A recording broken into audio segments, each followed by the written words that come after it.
What is going on, everybody? Danny Two Dimes back again. Yo, it's been a minute since I actually used that phrase. But we're back, and we're gonna bring you, hopefully, every single MLB baseball team broken down by me and JoJo. JoJo, how's it been? It's good, man. Like Danny said, it's been a little bit, but with everything going on right now, it's a little tough with the sports world. With no sports really, but sports slowly coming back, giving us some hope, some positivity. So with this, like Danny said, we're going to be breaking down all of the MLB teams for the upcoming, 2020 season, and what we think and the stats that were broken down for each team. And so with that being said, this episode is for the Arizona Diamondbacks. So what do you got so far for the Diamondbacks? This team, I think they're gonna be good. I want to break down the projected starting lineup and then the rotation and then even some of the bullpen pieces. Obviously we don't know what's going on with baseball. We don't know what the rules are going to be, how many games they're going to play, if they're going to play at all. But, all we can do right now is break down, take a look at the stats from last year, how we think they're going to project next year, and just like their overall strengths and weaknesses. So leading off is a player they brought in. They traded a prospect away to Pittsburgh to bring in Starlin Marte. Yep. And he's going to be their center fielder, it looks like. Yeah, center fielder, righty, great hitter. Won 2 Golden Gloves, I believe, in like 2015, 2016. So they added a great piece in the field and at bat. I believe he was projected to hit like 284 this year, 27 home runs or something. Again, this team, you're going to hear me say it a lot and Danny say a lot, it's a power hitting team.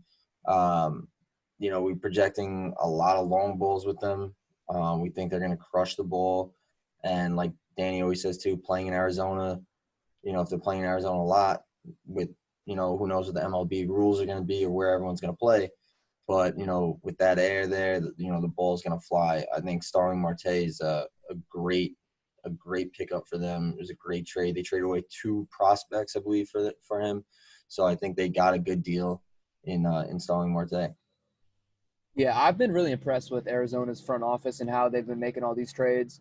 A couple years back, they traded Goldschmidt away, but they got back Carson Kelly and Luke Weaver, 2 players that figure into their future.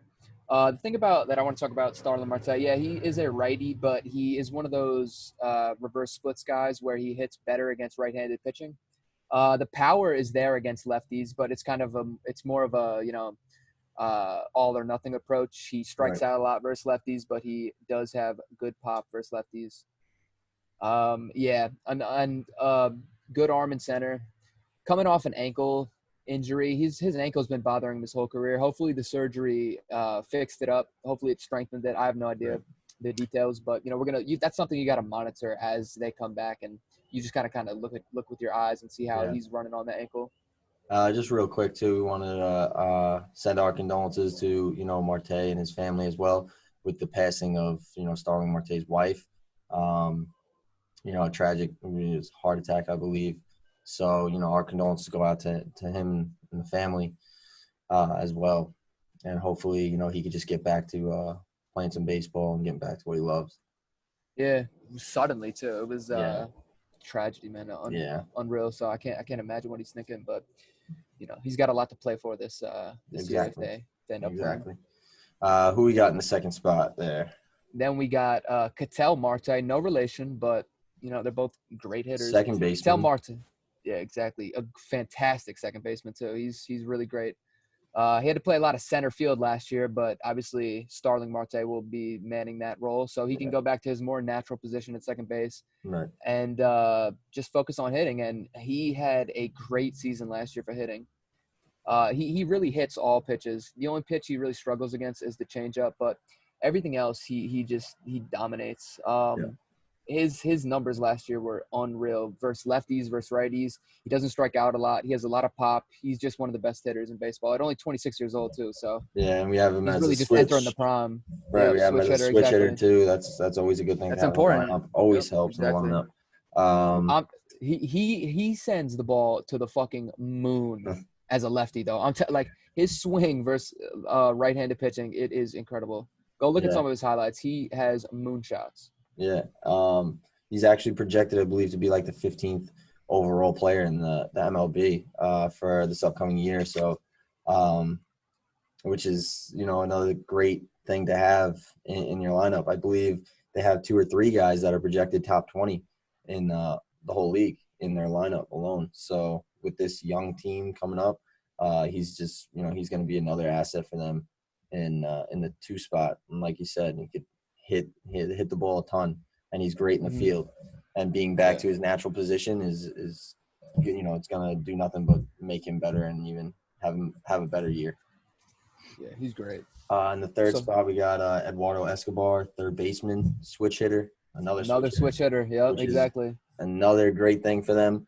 He was another guy that I was talking about. I think he was projected like 19th overall player in the MLB.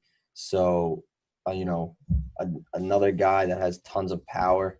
And what was his breakdowns with his strengths and weaknesses as far as his the pitches that he Pitches. faces? Yeah. Yeah, Yeah. He again, kind of like Ketel Marte, struggles with the changeup. He's very bad versus the changeups. At least he was last year. But you know, he's more of a threat batting right-handed, facing lefties. But he's got pop from the left side as well. Just a little bit better versus left-handed pitching. Yeah, like I said, bad versus the changeups. Absolutely kills sinkers and cutters. A lot of power versus sliders in 2019 and decent versus the curveball. He's just a guy that can hit all the pitches except the changeup. So you want to look for pitchers that don't have a good changeup. They're gonna struggle against Escobar, right, and he's also a great glove at third with a nice, powerful arm. right.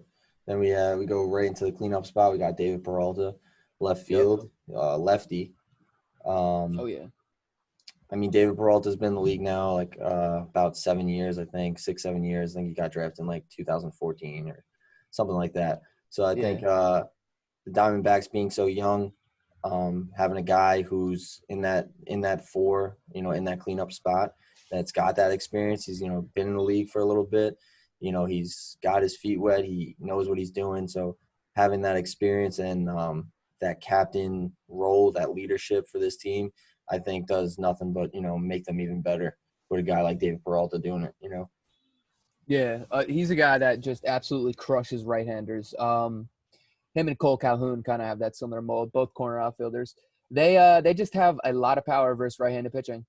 Um, last year David Peralta killed the curve with power, kills four-seam fastballs. He's going to strike out against left-handed pitching. He's going to struggle against left-handed pitching, but it is what it is. 2019, he had a bad year versus sinker ballers, so keep an eye out on that.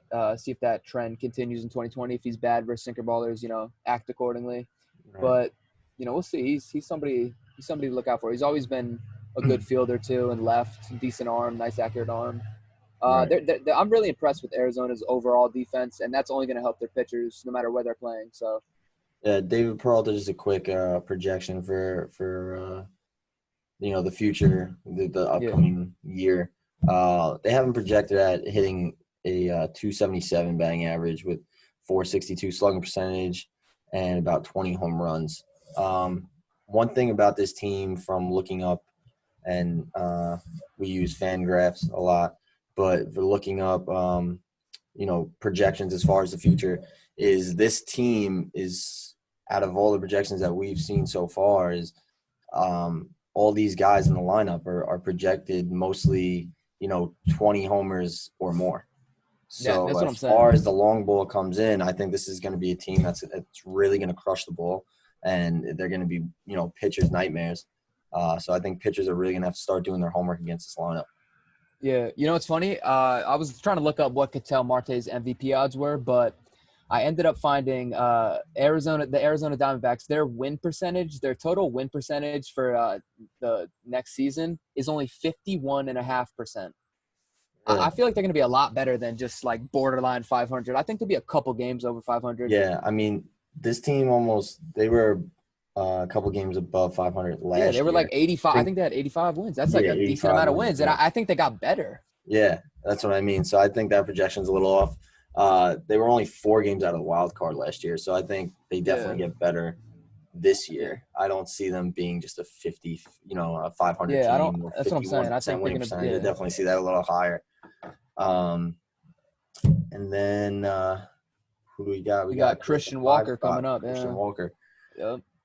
Christian Walker, Righty, first baseman, another righty, pretty good another glove. young, young guy out in the field. Hmm. Well, he's Major. not that young. He's He's a little bit older, 20. How old is but he Christian doesn't have Walker? much experience. I think he's about 30, but he doesn't have much He's 30. I experience. thought He he was just like kind of broke 20. into the.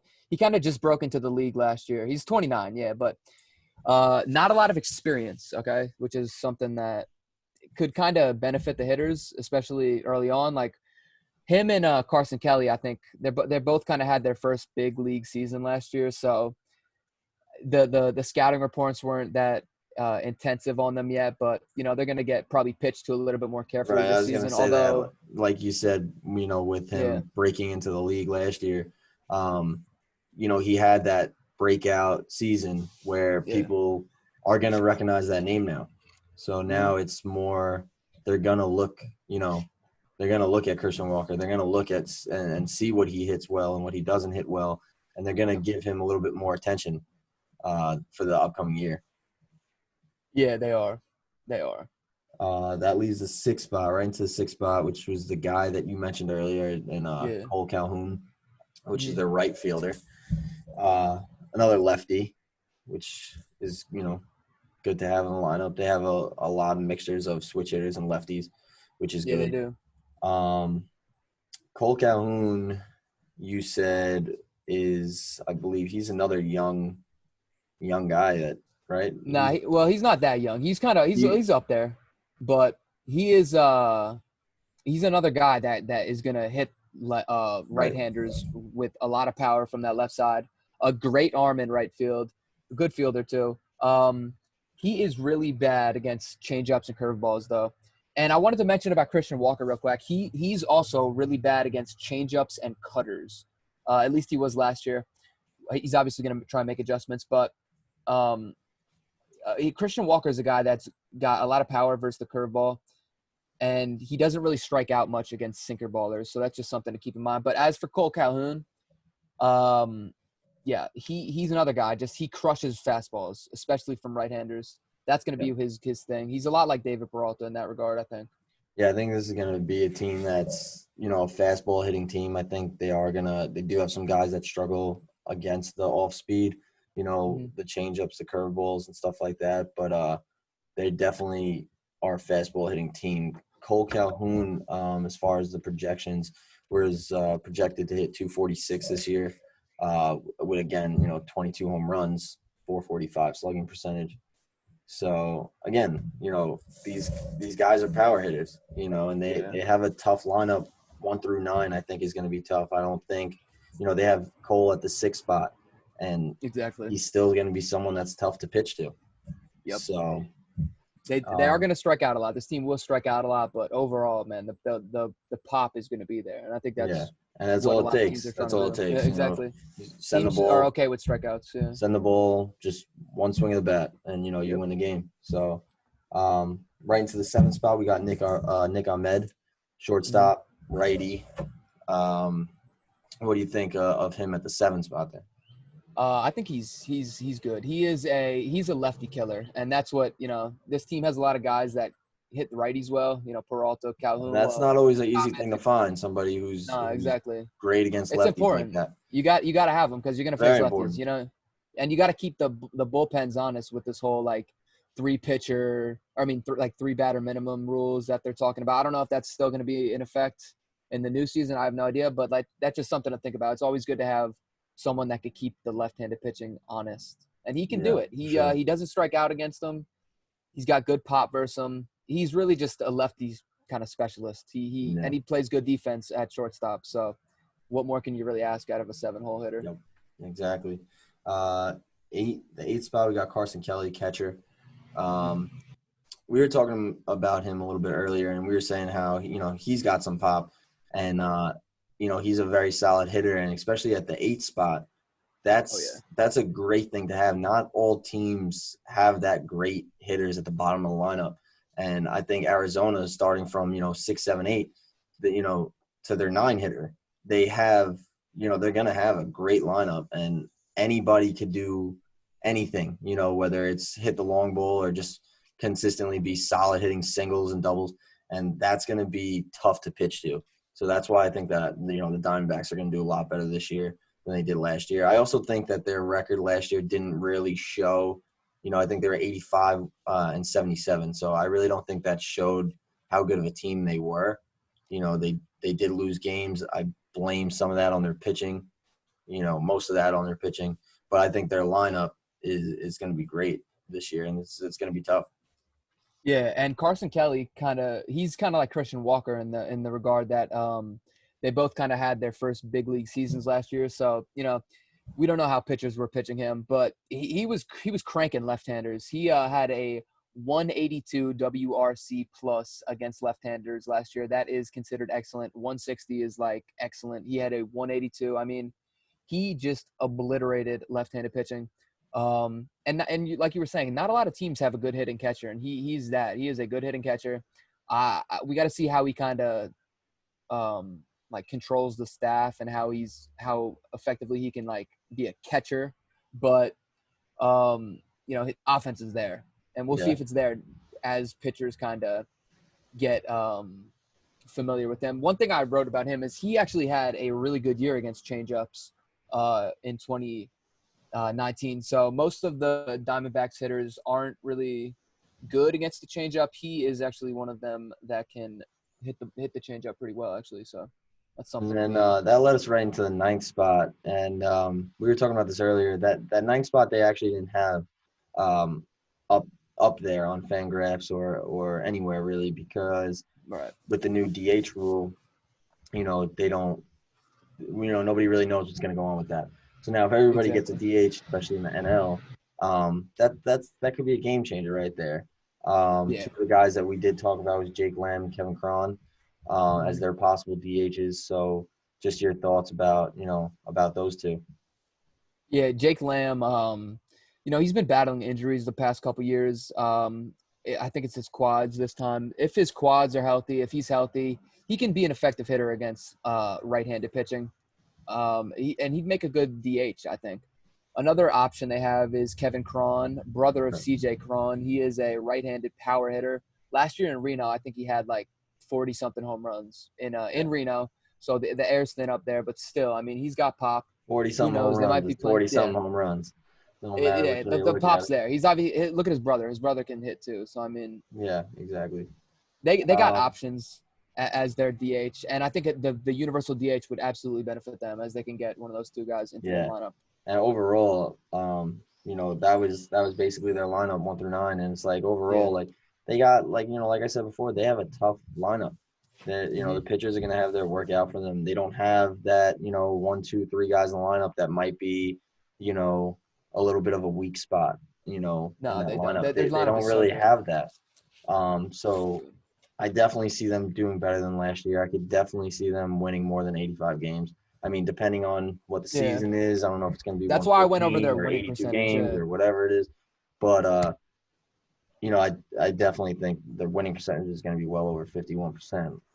That's why I bet that. Yeah. Real quick, I just want to talk about their pitching rotation. Yeah, name them all. Name all 5 real fast. We have Bumgarner as their 1. We got Mike Leake, 2, Robbie Ray, Luke Weaver, and then Zach Gallen. Bumgarner, real quick, just coming over to them, lefty, coming off a solid year. I think he was projected this year for like 4.4 ERA, which, isn't that good, but, I don't really believe so much in the ERA stat. But I think Bumgarner is going to be, their ace. It's going to be their guy, their go-to guy. And I think he is going to make an impact for him. Yeah, I agree. I mean, Bumgarner, we all know what he does in the postseason. If they can get to the postseason, he's just another player on another level. I mean, he just has that kind of that killer mentality that really serves well in the postseason. Moving Yeah. on to Mike Leake, I think that he mixes his pitches really well. He's the only guy on their staff that throws a sinker, which I think is going to be really effective with this team's infield defense. They look to have a good defense all over, Yeah. infield, outfield. So I think the pitchers should try and pitch to try and induce more ground balls and let those guys behind them Let make the those fielders plays. do They the can do work it. for him Yeah, for sure. exactly. Their third spot, Robbie Ray, who's the lefty, and he was actually their pitching leader from last year. I think it was a 4.34 ERA last year, but a lot of strikeouts. I think he was up to like 235, something like that. 230, yeah, I think it was 235, 235 strikeouts, which is really solid for them. So I could see, I can't see him slowing down coming off the year he came off of. I only see him getting better, and that's another huge weapon for them. He's the guy. He's the guy rotation. like with the nice two-seam fastball on that from that left-handed side. He's a guy that I think hitters just have a hard time of picking up. He strikes out a lot of batters, misses a lot of bats. Will give up the home run ball. Obviously, it's just the way the game is nowadays. But he's a player I would not mind backing, and especially if you're catching money with Robbie Ray on the mound. I mean, with that defense and that offense, I mean, I'll look into it. Who do they got next? Luke Weaver. Yeah, Luke Weaver next. Yep, righty. From St. Louis with From St. Louis. Yep. what's his name? Our boy Carson Kelly in that Yeah. deal. Got that deal from for Goldschmidt. So I saw an article actually. He was talking about how Luke Weaver that really kind of improved his confidence. Like, wow, I just got traded for Paul Goldschmidt. Wow, I must be a big Yeah, I deal, mean, and that kind of helped him out a little bit, I think. And he had a good year last year. Yeah, he did. So he's another one that's coming off another good year. And Yeah. like I said, these guys, I really, some guys you could tell by the way they end the year a little bit. Maybe they might start off the season slow or something like that. It's always hard to tell. But so far these pitchers that we named, I can't really see any of them slowing down. Yeah. I see them stepping it up. He injured his elbow last year, his UCL. So Yes. I think he's healthy though, as far as I know. So we just gotta hopefully the rehab went well and the training's well and everything. I mean, he's from St. Louis. St. Louis has notorious. They're really good at player development. That's the way it is. So I'm not surprised he's a good player. Same with Carson Kelly. Both come from St. Louis farm system. Their last spot is they have the righty and Zach Gallen. Zach Gallen, yeah. Zach Gallen's actually projected to have the lowest ERA on the whole pitching roster here. I think it's like a 3.8 or 3.9, one of those. So he's another guy who's coming off a solid year, and he's a guy that he's a guy that made his MLB debut last year and got traded last year. So he had a lot of things, a lot of kind of distractions. So now he's with Arizona. Obviously, the offseason's a bit weird, but he knows he's with Arizona. He knows they want him, and I think he could have a good year as well. So him and Luke Weaver are two guys I kind of want to see how they're priced when the lines do come out, when games start being played. Those are two guys I do want to look to back. I think they're going to be undervalued in the beginning of the year. Yeah. But so we'll see. And as far as Arizona's bullpen goes, is there anybody that really stands out to you? A couple guys. I noticed that they're projected to only have one lefty, so that's kind of interesting with how the new rules are. But a lot of guys have reverse splits. It doesn't really matter too much. A couple guys that I think are really good are Andrew Chafin and Archie Bradley. Those are two, like Archie Bradley being the closer, Chafin setup guy. I mean, Chafin from the left, he has a plus sinker, which is good, I think, for this defense. A plus four seam. Just he's going to be really good with that defense behind him, I think. Same with Archie Bradley, just really good fastball pitcher. Yeah, Archie Bradley was the guy I was going to talk about. Yeah, I mean, he was their, like you said, he's their closer. He had 18 saves last year. So he's coming off, he's the guy that, you can really rely on. You can put him in on that 1-0 game, that 1-run game, and, have full faith that he's going to close it out and win the game for you. So I definitely like Archie Bradley as their, as their closer.